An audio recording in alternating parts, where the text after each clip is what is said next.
बूढ़े मिश्रा जी ने इंसानी हड्डियां आटे की चक्की में फेंकी। हड्डियां तुरंत पाउडर में बदल गईं। जब कोई ध्यान नहीं दे रहा था, उन्होंने पूरी एक बोरी हड्डियां मशीन में डाल दी। जैसे ही जुर्म के सबूत सफेद आटे में मिल गए, उन्हें थोड़ा सुकून मिला। लेकिन बस कुछ दिन बाद ही पुलिस उनके दरवाजे पर आ धमकी। पता चला कि जो आदमी गायब हुआ था, उसे आखिरी बार मिश्रा जी के साथ देखा गया था। इंटरोगेशन के दौरान मिश्रा जी बिल्कुल शांत रहे। बोले, उन्हें कुछ नहीं पता। लेकिन उनकी बीवी का बर्ताव पुलिस को थोड़ा अजीब लगा। पुलिस के जाने के बाद बीवी अब और ज्यादा गिल्ट सह नहीं पाई। उसने कहा कि भले ही वो आदमी बहुत घटिया इंसान था, पर उसे सजा देने का हक उनका नहीं था। उसे लगने लगा कि उसका पति अब इंसान नहीं, एक राक्षस बन चुका है। ये सुनते ही मिश्रा जी सोच में पड़ गए। अगले दिन वो खुद पुलिस स्टेशन पहुंचे और सब कुछ कबूल कर लिया। लेकिन जो पुलिस वाला ड्यूटी पर था, उसे यकीन ही नहीं हुआ। वो मिश्रा जी को अच्छे से जानता था और जानता था कि वो ऐसा कर ही नहीं सकते। असल में मिश्रा जी एक रिटायर्ड टीचर थे। अपने बेटे को अमेरिका पढ़ने भेजने के लिए उन्होंने अपनी सारी सेविंग्स खर्च कर दी थी और ऊपर से एक बड़ा लोन भी ले लिया था। आखिरकार उन्होंने किसी तरह अपने बेटे को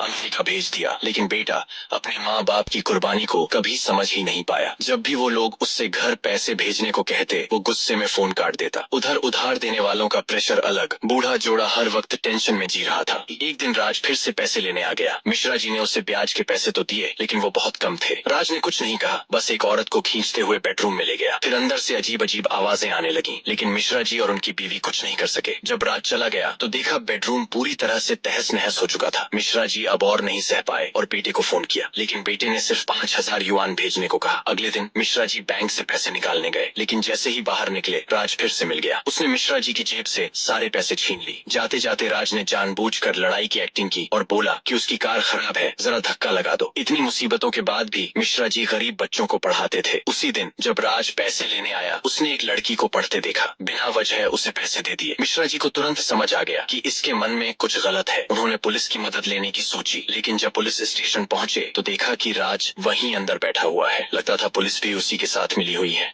मिश्रा जी को समझ आ गया कि पुलिस से कोई उम्मीद नहीं, और वही हुआ। उसी रात राज फिर से धमका। इस बार उसने धमकी दी कि वो उस छोटी लड़की को उसके पास लेकर आए। मिश्रा जी समझ गए कि राज क्या चाहता है, लेकिन वो लड़की सिर्फ 12 साल की थी। वो ऐसा कभी नहीं होने देंगे। मिश्रा जी किचन में गए और एक स्क्रू ड्राइवर उठा लिया।